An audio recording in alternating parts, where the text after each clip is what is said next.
bathroom. That's what she said. Oh Oh! my gosh. Sorry, perfect. That's what she said moment right there. I hate you. And so Yeah. he goes in the bathroom, checks the sinks. He can't find a drip. He goes back to sleep, just like, whatever. And he keeps hearing it. He goes back, checks again. Still no drip. This happens for a third time. He's like, the heck? He goes back to bed and then realizes his puppy isn't licking his hand. He looks down, and right by his hand is a little sticky note that says, humans lick too.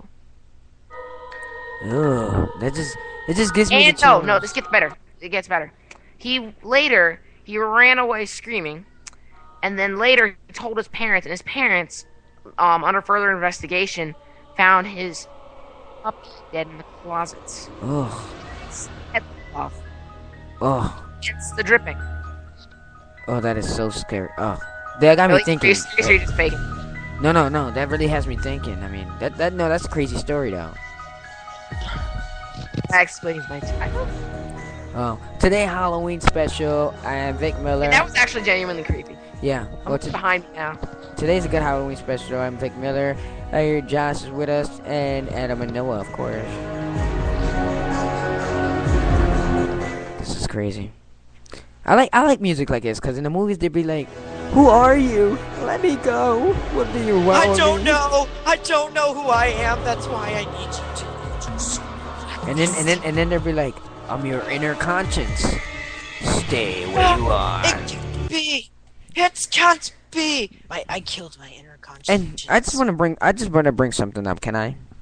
Sure. Go. What is up with you people in YOLO? Let me tell you something about before I anybody. don't say it. I know, but people are like YOLO. But hold on, look, you look. Let me refer it. It says you only live once. No, you only die once. You live every day. So is you only die once.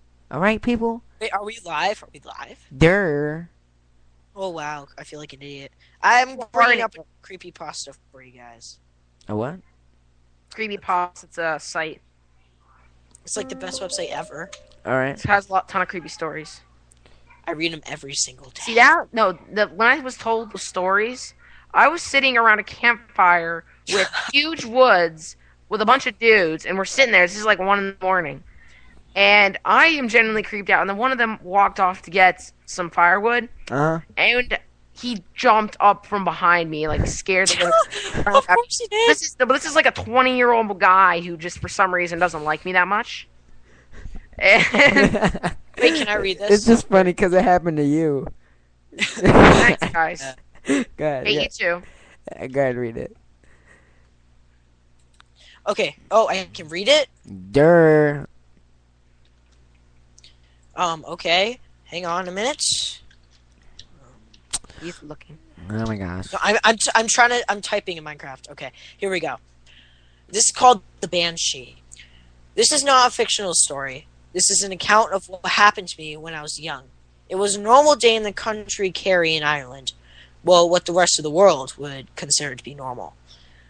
The likes of you reading this will probably have a job of some vague description or be in some form of education. Not me.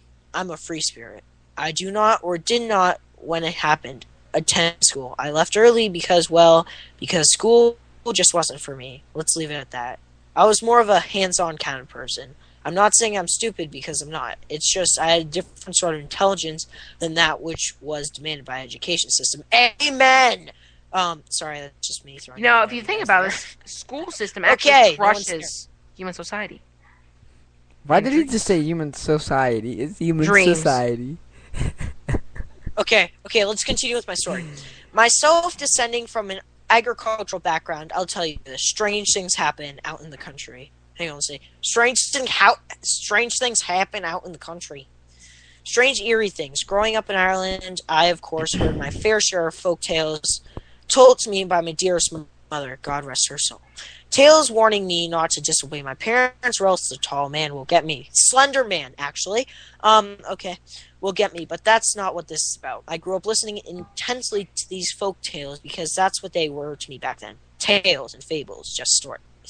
I'm not sure if you readers are aware of one of Ireland's most famous folk tales. Forgive me if I am wrong. A creature known only as the Banshee. I'm 17 now, but when it happened, I was around the age of 12. It was a normal day for me and my little sister, who shall remain nameless out of respect. We were playing out in the fields. This is a longer one, so you guys prepare. One late afternoon, the winds of Ireland swept across the barley-created waves across the land, which rippled in various shades of golden yellow. The sun was starting to retreat back into the horizon, illuminating the world in rich shades of purple and orange. As usual, me and my sister were playing hide and seek in the fields, and me being the older brother, I tended to opt for the seeker, just so I could see her smile when she laughed as I found her. On the verge of the fields were the woods. Even when the sun cast such celestial vibrance upon the woods, it still remained dark and foreboding. Anyway, we were playing hide and seek when I noticed something just on the rise of the field before it dipped down again. It was like this black bag. That's the only way I can describe it, just kind of floating there at the bulge. It was dismissed, assuming it was just farming waste, like something had fallen off a tractor. As I continued searching for my little sister, she was an excellent hider, and some days I wouldn't even find her at all, causing my mother to panic rather frequently. Through the barley, this black bag thing managed to keep itself fixed in my peripheral vision. Again, I dismissed this, thinking it was that because of a wind fluttering the bag around. I noticed a movement in the barley about 20 meters from me, so I crouched. He spelled meters wrong. That's kind of funny. So I crouched down and silently waited through hoping to find my sister, and hoping that the sound of the wind would mask me. As I hoped for the sound of wind, I heard something quite different, like a sort of wailing, a very faint and distinct wailing, far in the distance. I stopped and listened intently, made a cup over my ears. The sound of wailing emerged with the whistling of the wind coming through the woods, almost like the sound of kettle boiling. I crouched there listening for X amount of time, 30, maybe 40 seconds. My sister jumped up from behind me from hiding and ran to a different location, which made me jump out of my skin. That bag blew nearer to me and was now in my sight, just floating there. I began to be creeped out. It seemed like it was following me. I shouted to my sister that the game was over and that we were heading back inside. My gaze was fixed upon this black bag, which seemed so ominous. My sister appeared at my side. She looked at me and I down at her. She knew that look. I wasn't joking around. I told her to go back to the house, which was just over the wall and 100 yards down the road. She obeyed, as she knew that tone I gave her. Oh my god, there was a thumping downstairs. It scared me. Okay.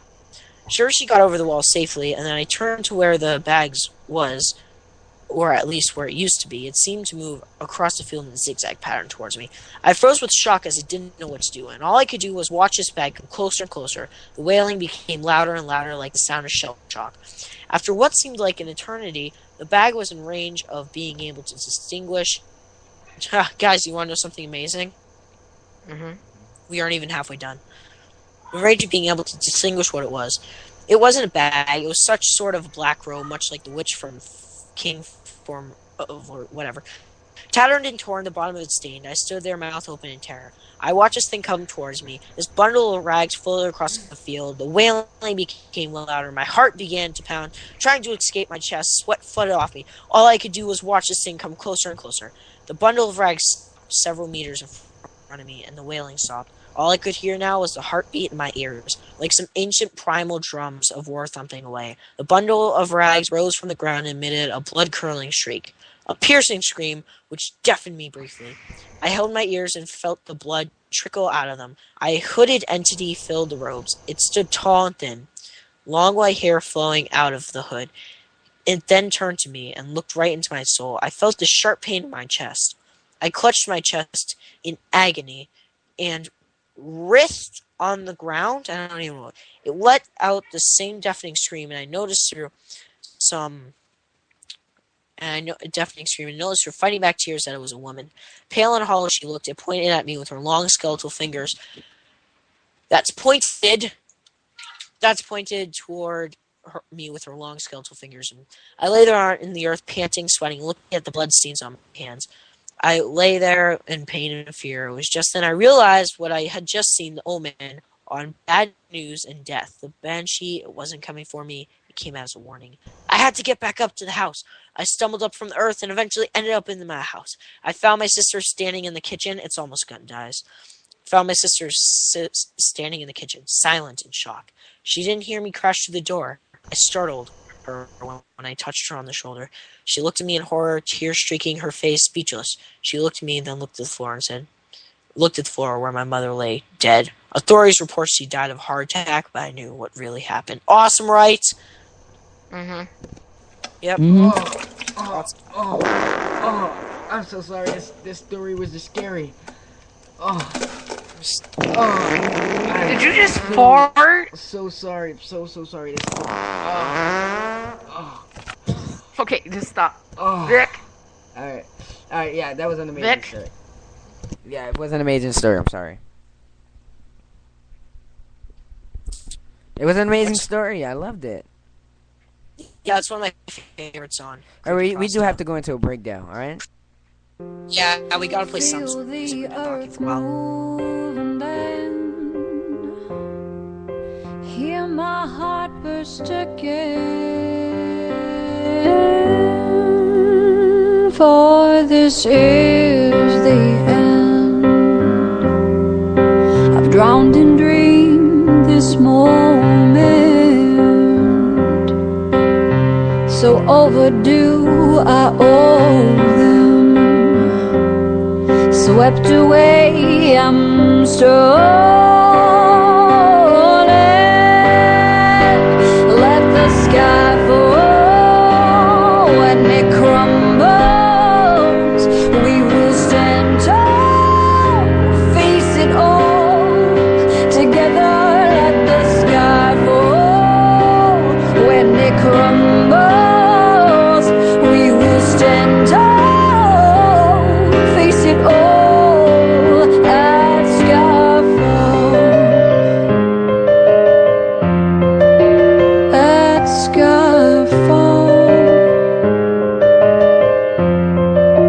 Skyfall is where we start, 1,000 miles and poles apart. When worlds collide and days are dark, you may have my number, you can take my name, but you'll never take my heart. Let the sky fall. When it crumbles, we will stand tall. Face it all together. Let the sky fall. When it crumbles, we will stand tall. Face it all together. At skyfall, let the sky fall. When it crumbles, we will stand tall. Let the sky fall. When it crumbles, we will stand tall. Where you go, I go. What you see, I see. I know I'll never be me without the security. All your loving arms keeping me from harm. Put your hand in my hand and we'll stand. Let the sky fall. When it crumbles, we will stand tall. Face it all together. Let the sky fall. When it crumbles, we will stand tall. Face it all. At sky fall. Let the sky fall. We will stand tall. Let the sky fall. Let sky fall.